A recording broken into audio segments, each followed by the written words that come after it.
आज नागपूरमध्ये काँग्रेसच्या स्थापना दिनाची सभा होणार आहे। त्या संदर्भातली ही महत्त्वाची बातमी।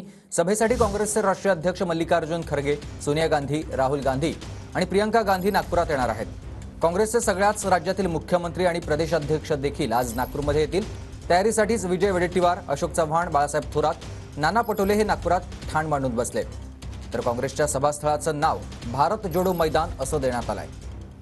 या सभेसाठी 40 एकर परिसरात मंडपासह व्यासपीठाची उभारणी करण्यात आलेली आहे।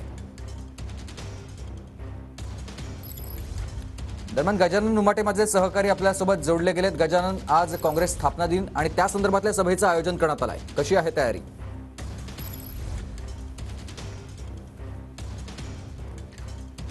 नक्कीच काँग्रेस स्थापना दिनाची सभा आज नागपुरात होत आहे। दुपारी 1च्या सुमारास या सभेला सुरुवात होईल। आपण बघू शकतो तयारी पूर्ण झालेली आहे।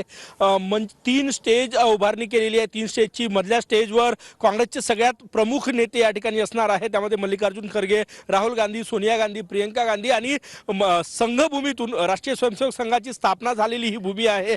या भूमीतून आज काँग्रेस लोकसभा निवडणुकीचं रणशिंग फुंकणार आहे आणि त्याची तयारी आपण बघू शकतो। सर्वत्र हा परिसर जो आहे तो काँग्रेसमय झालेला आहे। या ठिकाणी काँग्रेसच्या वरिष्ठ नेत्यांचे होर्डिंग्स या ठिकाणी लागलेले आहेत आणि सगळ्यात महत्त्वाचं म्हणजे काँग्रेस आणि नागपूरचं स्वातंत्र्यपूर्व काळापासून नातं राहिलेलं आहे। त्यामुळेच काँग्रेसची निवड या ठिकाणी काँग्रेसनं नागपूरची निवड या सभेसाठी केलेली आहे आणि याच भूमीतून लोकसभा निवडणुकीचं रणशिंग फुंकलं जाणार आहे। भारत जोडो मैदान असं नाव या सभेला देण्यात आलेलं आहे आणि हा संपूर्ण परिसर या ठिकाणी बघतो। त्यासोबत स्टेजच्या अगदी समोर 40 बाय 20 ची एक भव्य अशी रांगोळी जी आहे ती या ठिकाणी काढण्यात आलेली आहे। जवळपास 7 तासापासून हे सगळे आर्टिस्ट जे आहे ते हाय तयार हमची ही रांगोळी जी आहे ते या ठिकाणी काढतायत आणि या सभेला नावही हाय तयार हम देण्यात आलेलं आहे। एकूणच आगामी काळामध्ये लोकसभा निवडणुकीसाठी काँग्रेस तयार आहे असा संदेश देण्यासाठी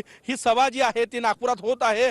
नागपूर आणि विदर्भ हा परंपरेनं काँग्रेसचा गड राहिलेला आहे, परंतु गेल्या 15 वर्षापासून या गडावर भाजपनं कब्जा केला। त्यामुळे या सभेला एक आगळं वेगळं महत्त्व जे आहे ते प्राप्त झालेलं आहे। आयडिओलॉजिकली ज्याच्या विरोधात काँग्रेस लढत आलेली आहे त्या राष्ट्रीय स्वयंसेवक संघाची स्थापना नागपुरात झाली 1925 साली, त्याच संघभूमीमध्ये ही सभा होत आहे। त्यामुळे आज राहुल गांधी, मल्लिकार्जुन खरगे आणि सोनिया गांधी या देशाच्या हृदयस्थानी असलेल्या नागपुरातून काय संदेश देतात, काय बोलतात याकडे अवघ्या देशाचं लक्ष लागलेलं आहे। नक्कीच, धन्यवाद तुम्ही दिलेल्या सविस्तर माहितीसाठी गजानन।